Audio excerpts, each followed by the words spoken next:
Hello everyone, welcome to GDC nursing YouTube channel. और आज के इस सेशन में हम बात करेंगे शॉक। शॉक सुनने में बहुत छोटा सा टर्म है, बट ये अपने आप में ही एक बहुत बड़ी और वर्स्ट कंडीशन होती है बॉडी की। बेसिकली जो शॉक है ये हमारे पैथोलॉजी के चैप्टर फर्स्ट का एंड टॉपिक है और इसी के साथ हमारा टॉपिक भी एंड हो जाएगा। तो चलिए इनिशिएट करते हैं अपने आज के इस सेशन को अपने एक छोटे से टॉपिक के साथ। तो शॉक के बारे में हम क्या जानते हैं? जब कभी हम सुनते हैं कि किसी को शॉक लग गया तो उसका क्या मतलब है? कि करंट लग गया या कोई ऐसा हादसा हो गया जो उसके मेंटली प्रेशर पे इतना इफेक्ट डाल दिया कि वो सदमे में चला गया। तो ये सारी चीजें वही शॉक है जो जिसके बारे में आज हम पढ़ेंगे, बट उसकी ईटियोलॉजी को देखते हुए कि एक्चुअली में वो शॉक होता क्या है, क्यों उस टर्म को हमने शॉक का नाम दिया है। तो शॉक कुछ नहीं, हमारी ही बॉडी में जब ऑक्सीजन लेवल की डिफिशियंसी होने लगती है, जब कोई भी ऑर्गन तक प्रॉपर ऑक्सीजन नहीं पहुंच पाती है, उसकी सप्लाई या तो कम हो जाती है या उसकी डिमांड ज़्यादा हो जाती है, तो जो इन दोनों में डिसबैलेंस बनता है ऑक्सीजन के डिमांड और सप्लाई के बीच में, तो वो कंडीशन हमारी शॉक कहलाती है, जो राइज होती है हाइपोक्सिया की कंडीशन के बाद। तो देखते हैं यहाँ पे, शॉक बेसिकली एक लाइफ थ्रेटनिंग मैनिफेस्टेशन है जो कि रिलेटेड है हमारे सर्कुलेटरी फेल्योर से। सर्कुलेटरी में किसका रोल आएगा? ब्लड का। और ब्लड में कौन ट्रेवल करता है? ऑक्सीजन, क्योंकि ओवरऑल हम यहाँ पर ऑक्सीजन की ही बात करेंगे। जब कभी यहाँ पे सर्कुलेटरी डिस्टरबेंस हो रही है, दैट मीन्स उसमें ऑक्सीजन का लेवल डिस्टर्ब हो रहा है, जो कि शॉक को राइज कर रहा है, जिसकी वजह से शॉक की कंडीशन अराइज हो रही है। नेक्स्ट, सर्कुलेटरी शॉक क्या होता है? सेलुलर और टिश्यू हाइपोक्सिया, यहाँ पर आ गया hypoxia, O that means oxygen. Hypoxia that result cellular death. अगर किसी भी सेल में ऑक्सीजन की सप्लाई कंप्लीट नहीं हो पाती है तो वो सेल हमारी सेलुलर एडाप्टेशन के बाद सेलुलर एपोप्टोसिस या नेक्रोसिस में चली जाती है, जो सेल इंजरी कहलाती है, सेल इंजरी। तो हाइपोक्सिया की वजह से क्या हो रहा है? सेल इंजरी हो रही है, और सेल इंजरी का रिजल्ट क्या है? Cellular death and dysfunction of vital organ. कौन से vital organ? Just like a brain,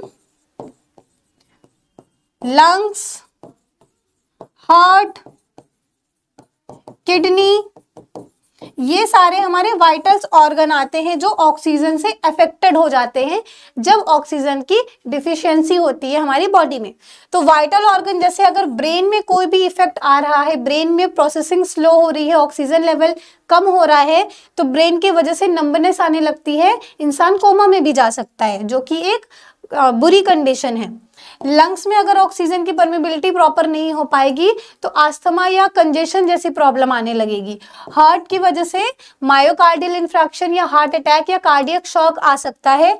और किडनी में अगर ऑक्सीजन या ब्लड की सप्लाई प्रॉपर नहीं हो पा रही है तो फिल्ट्रेशन की प्रॉपर सही से नहीं होगी, जिसकी वजह से ऑल ओवर द बॉडी के सर्कुलेटरी फंक्शन डिस्टर्ब हो जाएगा।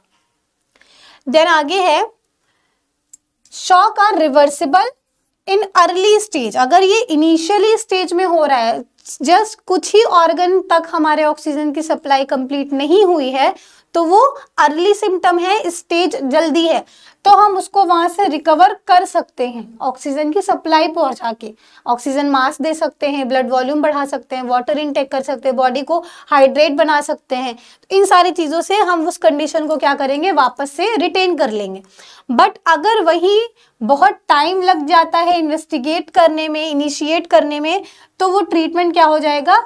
इरिवर्सिबल हो जाएगा। वहां से हमारी जो ऑर्गन्स डैमेज हुए हैं, जो सेल डैमेज हुई हैं, जो सेलुलर इंजरी हुई है, वो रिवर्सिबल नहीं हो पाएगी, जिसकी वजह से सेलुलर डेथ हो जाएगी। तो ये डिपेंड करता है कि आपको अर्लियर पता चल रहा है उसको सही करने के लिए या लेट से पता चल रही है। तो ये कंडीशन हमारे शॉक में होती है। Second, aetiology, that means cause, कि किस वजह से वो शॉक हो रहा है।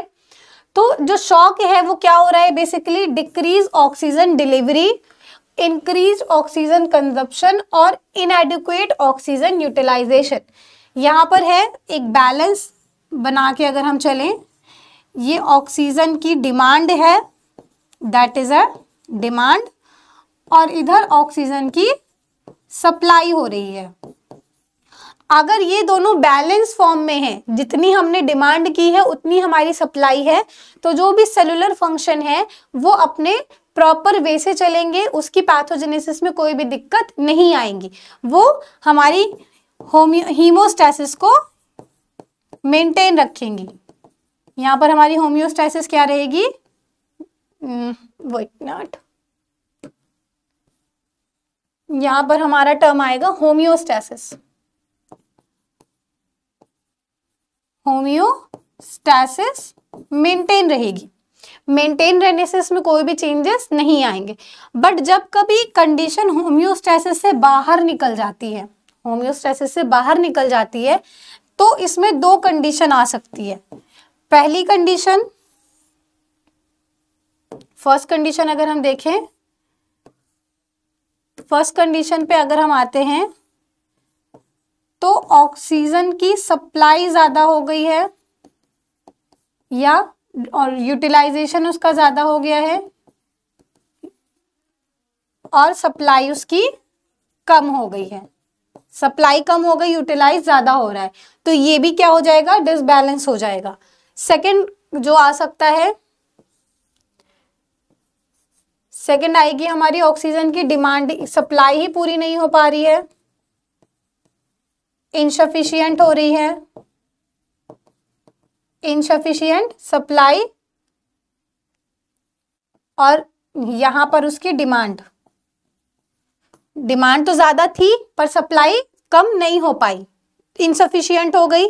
तो यहाँ पर जो हमारी होम्योस्टैसिस थी वो दोनों ही केस में क्या हो जा रही है, डिस्टर्ब हो जा रही है, तो जिसकी वजह से शॉक जैसी कंडीशन राइज हो रही है।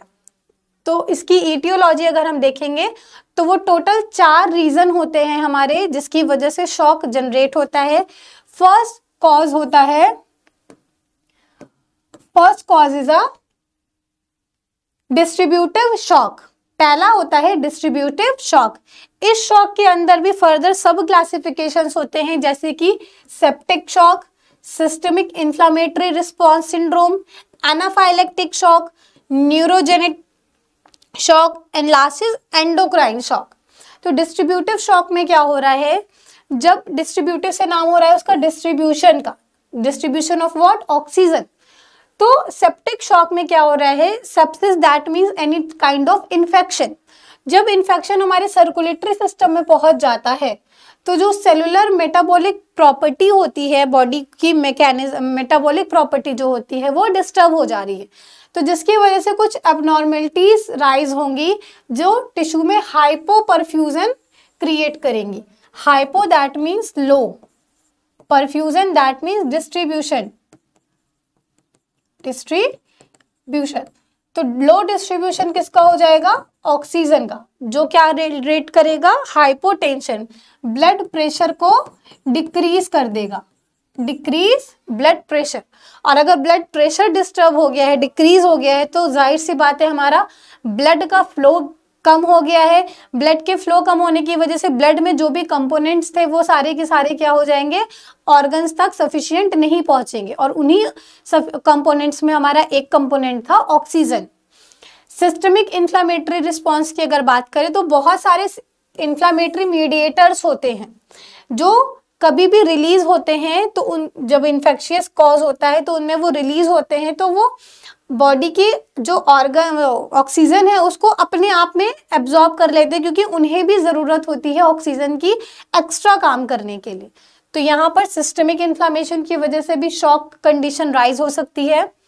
Anaphylactic that is a clinical syndrome of severe hypersensitivity reaction, जो कि हमारे इम्यूनोग्लोबिन ई की वजह से जनरेट हो रही है। Next one is a neurogenic shock, sitting like trauma, spinal cord injury, brain injury, इन सब की वजह से भी हमारा क्या है, डिमांड भी पूरी है, सप्लाई भी पूरी है, बट उसको यूटिलाइज करना नहीं आ रहा है कि किस वे में हम ऑक्सीजन को यूटिलाइज करेंगे, या ये कह सकते हैं कि ऑक्सीजन का डिस्ट्रीब्यूशन डिस्टर्ब हो जाता है, वो हमारे न्यूरोजेनिक शॉक में के कारण होता है। Last one is endocrine, because of such adrenaline failure, adenosine crisis और myxoedema. Myxoedema is kind of oedema that means fluid accumulation, fluid accumulation. तो इन सब की वजह से भी अल्टीमेटली क्या हो रहा है, ऑक्सीजन हमारा जो है वो डिस्टर्ब हो रहा है हमारी बॉडी के अंदर. यहाँ पर ऑक्सीजन हमारी बॉडी में भी प्रेजेंट है, उसकी डिमांड भी उतनी है, सप्लाई भी उतनी है, बट उसका डिस्ट्रीब्यूशन पैटर्न जो है वो चेंज हो चुका है. तो जिसकी वजह से कुछ ऑर्गन्स पे ऑक्सीजन पहुंच नहीं पा रही है, कुछ ऑर्गन्स पे ज्यादा पहुंच जा रही है, और कुछ ऑर्गन क्या हो रहे हैं, सफर कर रहे हैं इन दोनों के बीच में. तो ये सारी कंडीशन किस वजह से राइज हो रही है, because of distributive shock. Next one is a hypovolemic shock. Hypo that means low, volumic that means volume. Low volume shock क्या हो रहा है, वॉल्यूम किसका कम होगा यहाँ पे, प्लाज्मा. या अगर हम ब्लड की भी बात करें तो ब्लड वॉल्यूम भी अगर कम हो रहा है तो अल्टीमेटली ब्लड में प्लाज्मा कम हो रहा है. क्योंकि ब्लड का कंपोनेंट अगर हम देखेंगे तो कंपोनेंट दो होता है. एक होता है हमारा ब्लड सेल्स जिसमें WBC, RBC और प्लेटलेट्स आती हैं, उसके अलावा एल्ब्यूमिन, ग्लोब्यूमिन, ये सब प्रोटीन्स आती हैं. और second one is a plasma जो कि 91% प्रेजेंट होता है. तो वॉल्यूम अगर कम हो रहा है तो बिकॉज ऑफ प्लाज्मा, क्योंकि ब्लड सेल्स जो होती हैं वो सॉलिड स्टेट में होती हैं और जो प्लाज्मा होता है वो लिक्विड स्टेट में होता है. तो जब कभी ब्लड की डिफिशियंसी हो रही है, ब्लड में प्लाज्मा वॉल्यूम कम हो रहा है, तो वो हाइपोवोलेमिक शॉक कहलाएगा. देखते हैं कैसे. Hypovolaemic shock is characterised by decrease intravascular volume या फिर increase systemic venous resistance. Increase systemic venous resistance. इन दो डिसबैलेंस की वजह से जो शॉक राइज हो रहा है, जो ऑक्सीजन की डिफिशियंसी हो रही है, वो हमारा हाइपोवोलेमिक शॉक कहला रहा है. Next, in the later stage, इसके बाद वाली स्टेज में, due to progressive volume depletion that means decrease, volume decrease, cardiac output भी उसका क्या होगा, कम हो जाएगा. क्योंकि जैसे जैसे ब्लड का वॉल्यूम कम होता रहेगा, हमारी बॉडी में basically 5 litre volume blood present होता है जो हर 0.8 सेकेंड में अपनी कार्डियक साइकिल कंप्लीट करता है, और जिसकी वजह से वो 72 से 75 बीट पर मिनट की स्पीड से वो ब्लड को क्या करता है, पंप करता है. बट अगर ये लीटर ही कम हो जाएगा, सपोज 4 हो गया है, 3 है, या 4.5 है, 3.8 है, जो भी वॉल्यूम है इसमें से वो कम हो चुका है, तो जो कार्डियक साइकिल है वो क्या होती जाएगी, टाइम बढ़ता जाएगा, मिनट्स के बीट क्या होंगी वो कम होती जाएंगी, और जो कार्डियक आउटपुट है ओवरऑल वो कम हो जाएगा. तो कार्डियक आउटपुट भी उससे डिक्रीज हो सकता है, जिसकी वजह से हाइपोटेंशन या फिर ब्लड प्रेशर डिक्रीज हो जाएगा. तो ये जो इफेक्ट आ रहा है वो हमारे सीधा सीधा कार्डियक पे आ रहा है, हमारे हार्ट पे आ रहा है, जो कि हाइपोवोलेमिक शॉक है. और हाइपोवोलेमिक शॉक भी 2 टाइप का होता है. First one is a haemorrhagic and second one is a non haemorrhagic. Haemorrhagic that means blood. अब वॉल्यूम कम हो रहा है तो वॉल्यूम के कम होने का भी कोई रीजन होगा. तो पहला रीजन, अगर हम हेमोरेजिक की बात करें तो गैस्ट्रोइंटेस्टाइनल ब्लीडिंग अगर हो रही है, ब्लड लॉस हो रहा है, अगर ब्लड का लॉस हो रहा है तो वो हमारा हेमोरेजिक कंडीशन कहलाएगी. अगर ब्लड का लॉस नहीं हो रहा है तो वो नॉन हेमोरेजिक में आएगा. ब्लड लॉस कैसे हो सकता है, गैस्ट्रोइंटेस्टाइनल ब्लीडिंग थ्रू अपर और लोअर गैस्ट्रोइंटेस्टाइनल की वजह से, जैसे कि नेक्स्ट वैस्कुलर इटियोलॉजीज जैसे ऑर्टेनिक फ्लिस्टा, रप्चर्ड एब्डोमिनल एओर्टिक, ये सारी चीज़ें हैं. स्पॉन्टेनियस ब्लीडिंग हो गई है किसी की एंटीकोगुलेंट की वजह से, तो इसमें हमारा क्या हो रहा है, वॉल्यूम डायरेक्टली डिक्रीज होता जा रहा है. नॉन हेमोरेजिक में देखेंगे GI losses, the setting of vomiting, diarrhoea. अब वॉमिटिंग भी अगर हो रही है तो वो हमारी ही बॉडी से फ्लूइड बाहर जा रहा है. डायरिया हो रहा है तो उसकी वजह से भी हमारी ही बॉडी में इलेक्ट्रोलाइट डिफिशियंसी हो रही है, और जहां इलेक्ट्रोलाइट डिसबैलेंस होंगे हमारा प्लाज्मा वॉल्यूम वहां पर पहुंच जाएगा होम्योस्टेसिस को मेंटेन करने के लिए। तो अल्टीमेटली हमारे ब्लड से ही वॉल्यूम क्या होने लगेगा, कम होने लगेगा। हेमोरेजिक में डायरेक्ट हमारा ब्लड लॉस हो रहा था, नॉन हेमोरेजिक में इनडायरेक्टली हमारा वोमिटिंग या डायरिया की कंडीशन की वजह से, ड्रेनेज की वजह से जो है बॉडी से फ्लूइड लॉस हो रहा है। यहाँ पर क्या हो रहा है, फ्लूइड का लॉस हो रहा है, और यहाँ पे डायरेक्टली ब्लड का लॉस हो रहा है। और ये दोनों ही क्या है, हमारी बॉडी की लिक्विड है जिन्होंने एक मेंटेनेंस बना रखी है हमारी होम्योस्टेसिस को। बॉडी में प्रॉपर जब तक हमारी बॉडी में एटलीस्ट 65% वाटर होता है, 65% वाटर इन दोनों कंपोनेंट्स को मिला के है। जैसे ही इन दोनों में से कोई भी फ्लूइड कम होने लगेगा, हमारी हेमोरेजिक शॉक वाली कंडीशन राइज हो जाएगी। Next, cardiogenic shock. कार्डियक हमारे हार्ट की वजह से होने वाले शॉक को हम कार्डियोजेनिक शॉक बोलते हैं। इसमें क्या होता है, इंट्राकार्डियल कॉज होता है leading to decrease cardiac output and systemic hypoperfusion. Different सब टाइप ऑफ इटियोलॉजीज इसमें कंबाइंड होती हैं जो कि कार्डियोजेनिक शॉक को जनरेट करती हैं। हमें इसकी पहली लाइन को समझना है, दैट डिक्रीज कार्डियक आउटपुट। जैसा कि अभी हमने बात की थी कि जब हमारा ब्लड वॉल्यूम है वो अप टू 5 लीटर्स तक होता है, ये 5 लीटर ब्लड हमारी बॉडी में 0.8 सेकेंड की साइकिल से कार्डियक साइकिल चलाता है, कार्डियक साइकिल।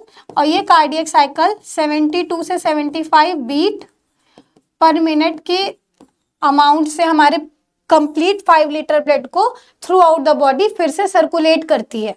तो 1 मिनट के अंदर मतलब हमारा जो ब्लड है वो सर्कुलेट हो जाता है। बट अगर ब्लड का वॉल्यूम ही कम हो गया है, volume is lower than 5 litre, तो ये कार्डियक आउटपुट भी क्या हो जाएगा, अपने आप कम हो जाएगा, जिसकी वजह से हमारी कार्डियोजेनिक शॉक राइज होगा।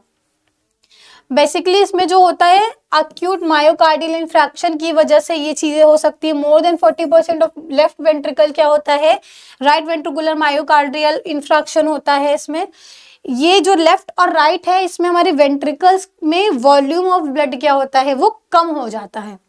तो उसकी वजह से जो भी डिजीज, जो भी कंडीशन राइज हो रही है वो कार्डियोजेनिक शॉक की कंडीशन है। Next, obstructive shock. Obstructive that means blockage, blockage कर देना या किसी चीज को बंद कर देना या उसको रोक देना, ऑब्स्ट्रक्शन लगा देना उसमें। तो ऑब्स्ट्रक्टिव शॉक क्या होता है, due to extra cardiac cause leading to decrease in left ventricular cardiac output. यहां भी हम कार्डियक आउटपुट की ही बात कर रहे हैं, because most of the condition क्या होती है, जो शॉक राइज होता है वो हमारे हार्ट की ही वजह से होता है, क्योंकि ब्लड की डायरेक्टली पंप, जो हार्ट का काम क्या है, ब्लड को पंप करना। तो जब ब्लड को सफिशिएंट अमाउंट में पंप नहीं किया जाएगा तो हमारी पूरी बॉडी में ब्लड का वॉल्यूम डिस्ट्रीब्यूट नहीं हो पाएगा इक्वल मैनर में।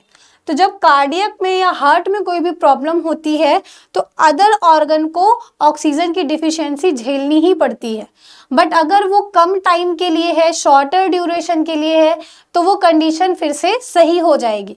बट अगर वही कंडीशन लॉन्ग ड्यूरेशन तक बनी रही तो उस जगह पर शॉक वाली कंडीशन राइज हो जाएगी।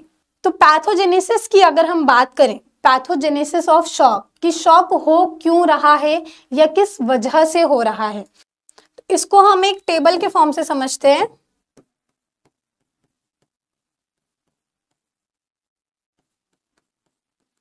इफेक्टिव ब्लड वॉल्यूम, अगर ब्लड वॉल्यूम ही डिक्रीज हो चुका है, हमारा ब्लड वॉल्यूम क्या हो रहा है, प्रॉपर सर्कुलेट नहीं हो पा रहा है, तो उसकी वजह से क्या हो जाएगा, decrease Venus return. Venus return अगर डिक्रीज हो जाएगा तो क्या होगा, decrease cardiac output. Cardiac output अगर कम हो जाएगा तो क्या होगा, decrease blood flow, blood flow भी डिक्रीज हो जाएगा, क्योंकि अगर एक बार कोई चीज कम होने लगेगी इनिशियल फेज में तो वो कॉन्टिन्यूअसली क्या होती जाएगी, कम होती जाएगी। और जब ब्लड फ्लो डिक्रीज हो गया तो अल्टीमेटली क्या होगा, decrease oxygen supply, decrease oxygen supply. अब यहाँ ऑक्सीजन की सप्लाई भी कम हो गई है। और lack of oxygen we know condition of anoxia, anoxia की कंडीशन राइज होगी। और एनोक्सिया की कंडीशन राइज होने की वजह से क्या होगा, हमारा शॉक, या फिर इसके पहले हम एक टर्म और ऐड कर सकते हैं,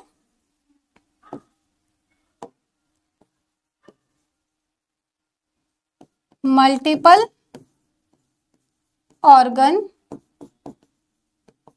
फेल्योर। और इसी टर्म को हम शॉक का नाम देते हैं। जब धीरे धीरे सारे ऑर्गन काम करना बंद कर देंगे तो वो कंडीशन क्या हो जाएगी, शॉक में कन्वर्ट हो जाएगी। या यूं इसको अगर हम रिवर्सिबल तौर से समझें,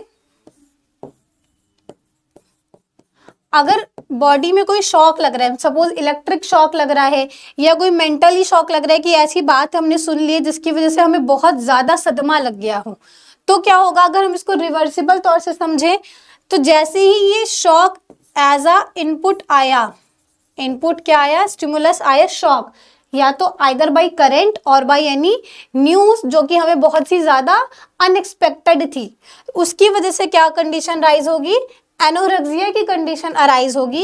एनोरेक्सिया की वजह से क्या हो जाएगा, बॉडी में ऑक्सीजन की सप्लाई कम कैसे होगी, क्योंकि जो ऑर्गन्स हैं हमारे वो ऑक्सीजन को लेना ही बंद कर देंगे, तो ऑक्सीजन सप्लाई कम हो जाएगी।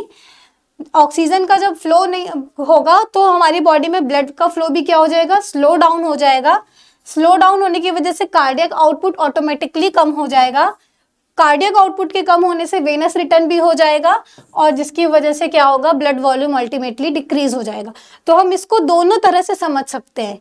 अगर हमें एक्सटर्नल कोई भी इलेक्ट्रिक करंट लग रहा है तो जिससे बॉडी का फ्लूइड क्या होता है, सोख लेता है। करंट में यही होता है कि हमारी बॉडी के इलेक्ट्रोलाइट्स जो होते हैं वो डिसबैलेंस हो जाते हैं, तो यही कंडीशन रिवर्सिबली राइज होती है। ये जब कोई ऐसी शॉकिंग न्यूज हम सुनते हैं जो कि कंप्लीटली अनएक्सपेक्टेड होती है तो उसमें हमारा ब्रेन जो होता है तो वो प्रॉपर ऑक्सीजन को हर जगह डिस्ट्रीब्यूट नहीं कर पाता है, या ये कह लो वो ब्लड को कंप्लीटली डिस्ट्रीब्यूट नहीं कर पाते, क्योंकि ब्रेन अब वो क्या हो चुका है, सदमे में है। उसको कोई भी चीज समझ में नहीं आ रही है कि अपने आप को वो कैसे रेगुलेट करे, क्योंकि ये उसकी अपनी एक जिम्मेदारी है कि वो बॉडी के हर एक ऑर्गन तक, छोटे से छोटे ऑर्गन कैपिलरीज तक ब्लड और ऑक्सीजन की सप्लाई करे। बट ड्यू टू उसको एक अनएक्सपेक्टेड न्यूज ऐसी मिल गई है कि अब वो अपने काम में क्या हो जाएगा, डिस्टर्ब हो जाएगा, तो वहां पर भी यही टर्म राइज होता है, शॉक।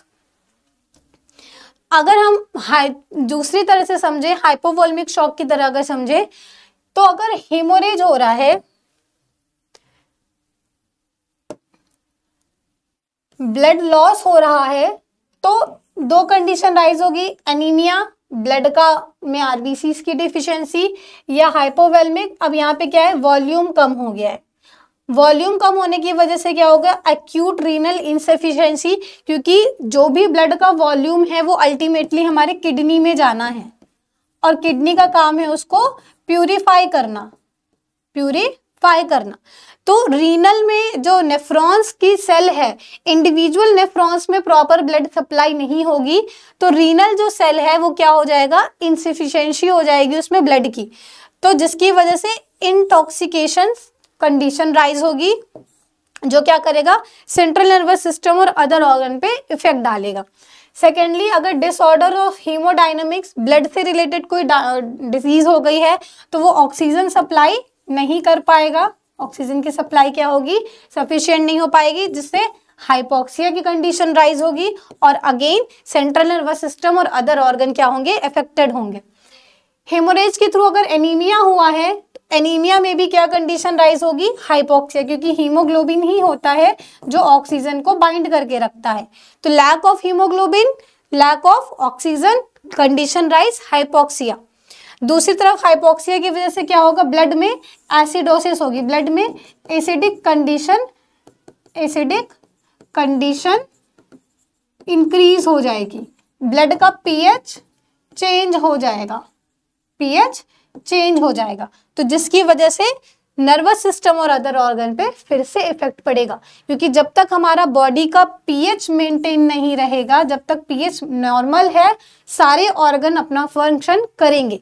बट अगर पीएच जरा सा भी फ्लक्चुएट होता है, एसिडोसिस या अल्कोलोसिस की कंडीशन राइज होती है, तो उससे हमारे वाइटल ऑर्गन और अदर ऑर्गन पे भी काफी इफेक्ट पड़ता है। तो ये ओवरऑल हमारी ईटियोलॉजी और पैथोजेनेसिस थी शॉक के लिए। नेक्स्ट, ट्रीटमेंट क्या हम यूज करेंगे अगर शॉक की कंडीशन जनरेट हो रही है तो ट्रीटमेंट जो होता है वो डिपेंड करता है शॉक पर, बट जनरली कुछ चीजें जो हमें कॉमनली यूज करनी है वो होती हैं रिस्टोरिंग ब्लड वॉल्यूम, क्योंकि अगर ब्लड का वॉल्यूम कटा है तो हम उसको वापस से रिस्टोर करें बाय आईवी फ्लूइड के थ्रू, या फिर डायरेक्ट ब्लड ट्रांसफ्यूजन। जैसे कभी बहुत सीवियर एक्सीडेंट हो जाता है तो डॉक्टर यही बोलते हैं कि हमें इमरजेंसी रूप से ब्लड चाहिए ही चाहिए, क्योंकि ब्लड नहीं मिलेगा अगर बॉडी में सर्कुलेशन के लिए तो कार्डियक आउटपुट कम होने लगेगा, धीरे धीरे हार्ट बीट कम हो जाएगी और फिर वो हार्ट काम करना बंद कर देगा। दूसरी तरफ ऑक्सीजन की सप्लाई भी पूरी नहीं हो पाएगी, ब्रेन तक अगर ऑक्सीजन नहीं पहुंची तो इंसान कोमा में भी जा सकता है। तो यही सारी कंडीशन होती हैं किसी भी एक्सीडेंटल केस में जो कंडीशन हमें देखने और सुनने को मिलती हैं। Second one is improving heart function. कोशिश करते रहना चाहिए कि जो कार्डियक बीट है, हार्ट बीट है, वो प्रॉपर चलती रहे, तो जिसकी वजह से मेडिकेशन हम देते हैं जो हार्ट आउटपुट को इंक्रीज करती है, बढ़ाती है। एड्रेसिंग द अंडरलाइन कॉज, जैसे कि antibiotics for infection, surgery for injury, medication for allergic reactions, immediate medical attention is crucial to prevent organ, क्योंकि हमें सिर्फ वो एक्सीडेंटल चोट को ही नहीं बल्कि अंदर के इंटरनल इंजरी को भी बचाना है जो आफ्टर ट्रॉमा या आफ्टर एक्सीडेंट होती है।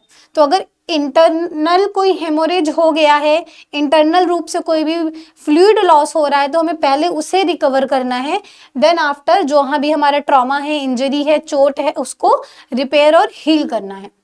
तो ये ओवरऑल कॉन्सेप्ट था हमारे ईटियोलॉजी का, शॉक का। अब स्टेजेस ऑफ शॉक, कौन कौन सी ऐसी स्टेज होती हैं जो शॉक की होती हैं? तो first one is the initial triggering event. सबसे पहले ट्रिगर करते हैं कि ऑक्सीजन की सप्लाई कम हो रही है, डिमांड बढ़ रही है, ऑक्सीजन इनसफिशिएंट पहुंच रहा है, तो हमारे ब्रेन तक ये प्रॉपर सिग्नल जाते रहते हैं। इसमें क्या होता है, shock usually begins with an acute event that disturb the balance of blood circulation and oxygen delivery.